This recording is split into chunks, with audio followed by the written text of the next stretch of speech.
Professor Mohammad Shoaib Shafi Sahab, President, College of Physicians and Surgeons, Pakistan, Mr. Khalid Gondal Sahab, distinguished members of the delegations of the College of Medicine from South Africa and from other areas of the world, presidents of Royal Colleges of UK and ACGME, country representative of WHO and other countries including Sri Lanka and Nepal, including the Health Minister of Afghanistan, distinguished and eminent medical educationists, practitioners, CPSP fellows and counselors, members of the medical profession, ladies and gentlemen, Assalamu alaikum. It is always a pleasure to come back and talk to in an institution where I have served in some capacity, tried to serve in some capacity, and although I am separated from actual practicing medical and dental profession these days, but of course my interest towards education has always been there. So I must congratulate the excellent work which has been done by the College of Physicians and Surgeons over the years, since 1962 as you have mentioned. And I believe as far as excellence in education, which has been your purpose, to guide people in education for higher qualifications and then to examine them. I understand examination is not an easy job. I have lived with that. I have done a lot of examinations even here, and I understand that the world doesn't realize that how statistics can play an important role in improving the examination system, to take out bias from within, to examine what you really want to examine, and to look at areas where you can't examine. For example, the fact that how concerned is a doctor going to be as far as patients are concerned, that is something you cannot examine in a clinical surrounding, because he will be excellent while you examine and he may not be as excellent in real life. So there are so many areas where you will always have a shortfall in examining people. But anyhow, the improvements are there.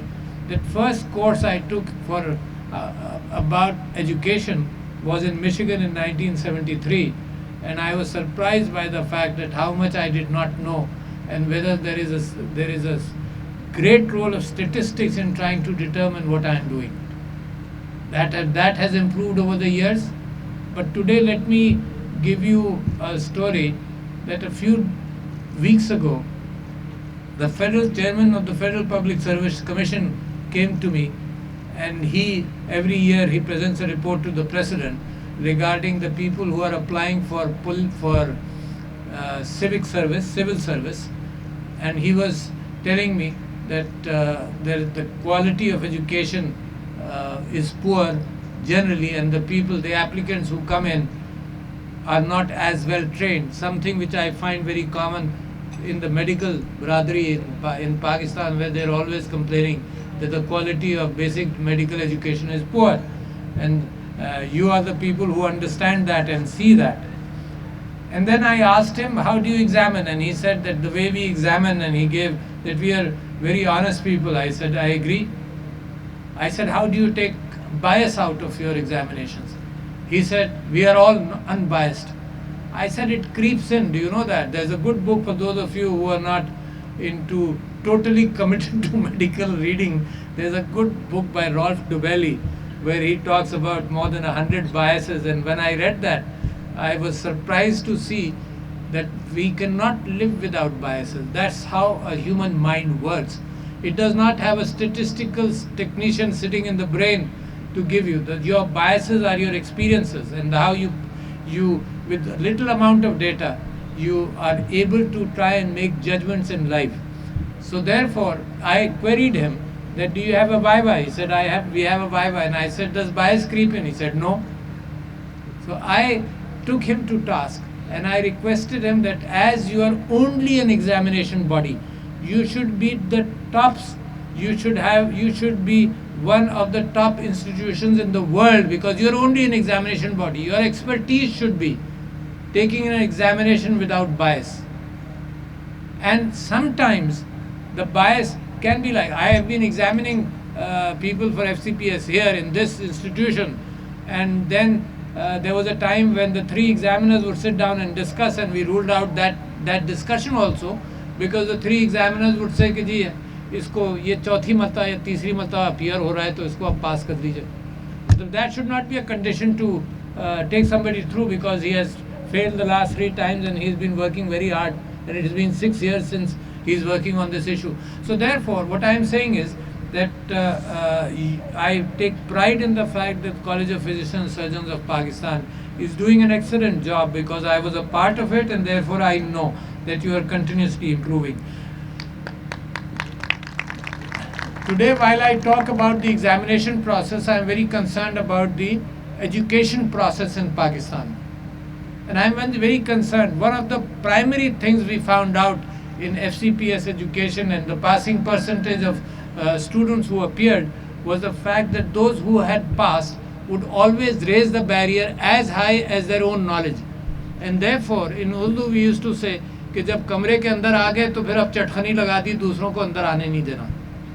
So we had to, and you have to make an extra effort, that any candidate cannot be as good as you are, but at least you decide the passing level of somebody, and the people take bias out of it and establish a situation where everybody is convinced. And I am convinced of the fact that, for example, in the field in which I was taking examinations here was in orthodontics, and I am convinced that the setup even today of those people who are leading that branch, I am sure if you talk to then orthodontists throughout Pakistan, they would tell you that they conducted an excellent examination.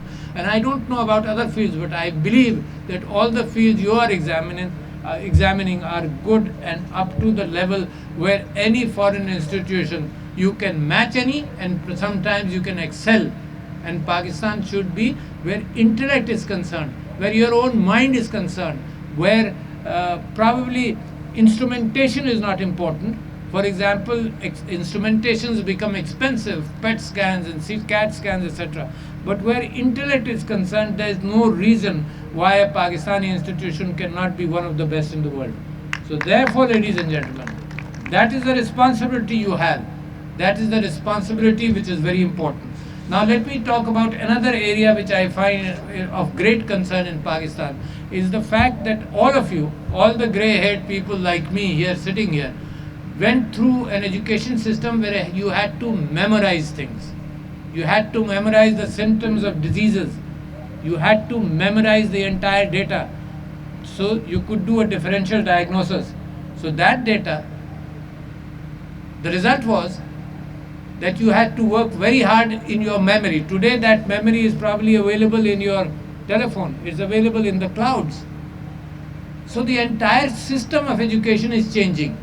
Now, are we changing to that extent? We are not. Let me tell you, really, if any one of you feels that you are keeping pace with what is happening in the world, in the field of IT, in the field of education, in the field of knowledge, you are seriously mistaken. And those of you who would like to read up on it, I suggest a book, Deep Medicine by Eric Topol. And it opens minds and eyes. There are many authors in the world who are talking about this, that the decision makers, whether in politics or whether in medicine or any other field, they are not able to actually even comprehend what is happening outside in the world and how fast the world is changing. So ladies and gentlemen, I must exhort you to really look into this area, because I believe that knowledge is available in the crowds. My grandson, who just gone into dentistry, he tells me, Dada, why do I have to memorize everything when I on a typing of a question I get every information available? So why do I have to remember all that? So therefore, the new generation understands the concepts which we don't. So what skills you have to impart is something which you know. You've been trying to do that without this new sudden avalanche of information which is coming in. Without this avalanche, you knew that you want to be able to train doctors and physicians to be able to make an assessment of the situation from the knowledge background they have. It is still today, this is a computer in front of me, I still have to type information. But do you know that with brain implants. Even Elon Musk has talked about his company Tesla implanting four implants in the brain, and the thought processes are being interpreted by the computer. You remember Stephen Hawking's? His selection of words by looking at words, and the computer picked it up. Today, that information, there is a very, let me put a time frame on it, maybe 10 years before the time comes around where the cyborg matching of man's mind to the database and to the computer will happen. So that means knowledge will be accessible, and is your decision making which is important. Even today, what is happening in a number of areas, for example, some of you may be aware, because it may be your field, that we considered writing of dissertations as a primary factor in College of Physicians and Surgeons in an FCPS, and today it is quite possible that a lot of writing tools are available. For example, GPT-3. If you've not read about GPT-3, scientific articles can be written to a level of excellence which is not humanly possible. In fact, it is sometimes even better. So how can you recognize it? We used to have a program in understanding that if somebody has written a thesis, he has copied it from here, he has copied it from there, therefore there was an assessment whether he did his own original work or he copied things. But today, that is being done by the computer. A very simple GPT chat tool has been released only about a month ago, but that is a simpler tool compared to GPT-3. So therefore, your future in assessment of written things is going to be challenged also. So your future, you have to accept. For example, in radiology, the fact of pattern recognition, a lot of you understand that. Face recognition, pattern recognition is the specialty of artificial intelligence. From face recognition and pattern recognition, radiologists might see 100,000 X-rays physically, but there are millions of X-rays which pattern recognition and AI has brought into it, and therefore radiology, you may have missed certain points in the X-ray. For example, you're looking for something. AI radiology has exceeded radiological skills. So that means, is the radiologist out of a job? No. His skill levels will go higher. His interventional radiology, I'm just using an example of radiology. His interventional radiology will be still a very important factor. But do you know that today the brick and mortar movement of people, the brick and mortar establishments of the old era will have to find a way to adapt. The fact that we put in people into school in class 1 and the factory after 10 years churned out a matriculate, that zamana and that time is changing. The knowledge is available in the world. I spoke in, for example, I must tell you, it's been very hard and very difficult to convince people of Pakistan that online education is so much easier. All the doctors who come back from the United Kingdom, for example, the senior professors from United Kingdom are here, and we have a huge diaspora in the United Kingdom, and they come back and they tell me that they have worked hard with their alma maters and they have spent money to improve the alma maters and the hospitals here. And I tell them, we need your minds, we need your brains. More than your money, we need your intellect, because that's what you've learned when you've been abroad. You've looked at the systems. That is what we need. So therefore, if a system can be adopted, we are generally resistant to people when they bring knowledge, you know. I remember when people used to come back from having higher training, the surroundings in Pakistan was very resistant. They were not welcomed easily into institutions. I think that will gradually change, but that is human nature, that may not change. But I think efforts have to be made, and I tell them that if you in your alma maters are able to deliver lectures in real time, our people will learn faster. It is very expensive to go abroad. It is much easier that we get knowledge here. And with robotic surgery, I heard the word here when you were speaking, with robotic surgery, with the haptics available, for the hand to be able to train, I think everything is possible in online training. Far cheaper, far better. No, maybe not far better, but far cheaper and equally better. The Minister of Education from Afghanistan was here for higher education, and I met him about 6 months ago, and I mentioned to him that the institutions in Afghanistan, we want to help them because Afghanistan has gone through very difficult times, and therefore we volunteered. We have two online education universities which are fantastic. One is the virtual university, for example. The other is Pakistan Allama Iqbal Open University. And can you imagine if I tell a medical college that we need doctors?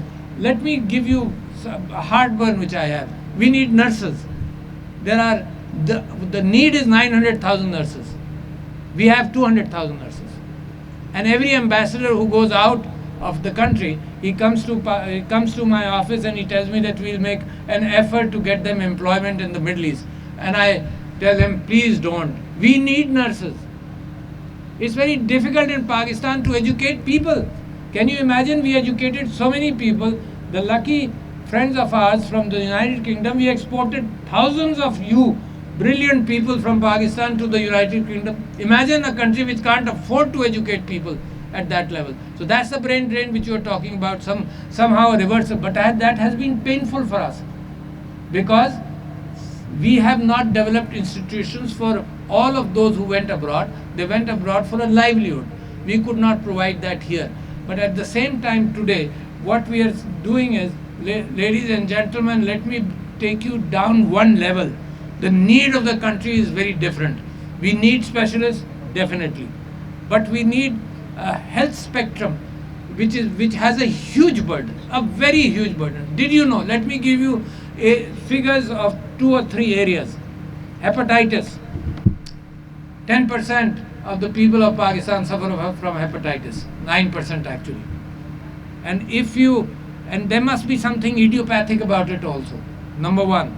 And we go around treating that hepatitis the way Egypt did it, Egypt brought it down from 15% to a much lower percentage. They had to spend $3 or $4 billion, something which is idiopathic. Part of it. 1. 2. Recently, I've been talking about mental stress. The figures in Pakistan are at least 24%. And this is the figure has been given by the Human Rights Commission of Pakistan. And that is that 24% of people are under mental stress at this time, for example. And for people like you who are educating college-going students in medicine and dentistry, imagine that 60 to 80% of the students in professional colleges are under stress. What is up to us? What is happening in society? Do we want to really wind up these people so much that they live under stress? And 60 to 80%. So therefore, I am suggesting, number one thing, some holistic method of trying to reduce stress levels, incorporating decision-making knowledge, but reducing stress levels. But my problem is that 24% of the people of Pakistan are under stress, and how many psychiatrists are there? About 500. How many psychoanalysts? The para, who doesn't have to be a doctor, psychoanalysts, psychologists, psychologists. Psychologists are about 1,200 or 1,300, and the number of people for 24% that's like 40 million people. So what do we do? So what I am asking you people is churn the numbers. Now I was giving you an example of the virtual university. I told them that when I became the president, I asked them to increase their numbers. So from 28,000 admissions, and they're giving bachelor's examinations to the criteria which has been set up by HEC, recognized all over the world. From 28,000, they went up to 80,000 in 4 years. Imagine, can I ask the medical colleges to do that? No. Because we are stuck up in physical education. We are not accepting hybrid education easily. So therefore, my request is to you all to increase the component of hybrid education. Your country needs numbers also. Your country needs excellence, I understand. But because of ensuring excellence, don't squeeze the numbers, don't close all the gates. We need numbers, we need tremendous input in all these areas. And let me tell you that knowledge is running much faster than all of you. For example, let me just leave you with one more important point, and that is that the full DNA sequences, gene sequencing, was probably done by 2010. Cost millions of dollars to do that. Today, a DNA sequencing potential is there for $200.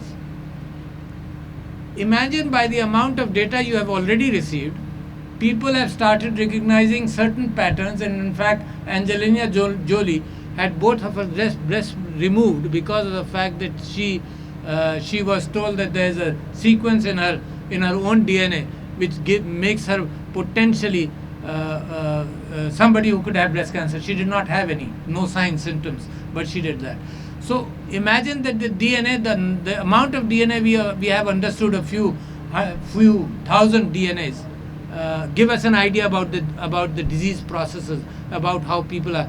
Nurture and nature, maybe as far as nature is concerned, maybe 50% to 60%.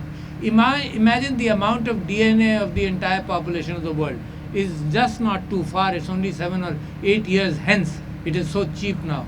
Imagine that amount of knowledge, the ability to provide treatments, the ability to provide prevention, the ability to avoid diseases, the ability to understand. Today's computers will not be able to analyze that. I am making a prediction. It's the quantum computing world which is going to match up with that, and you'll be surprised by what it can do. You understand CRISPR technology, Cas9, etc.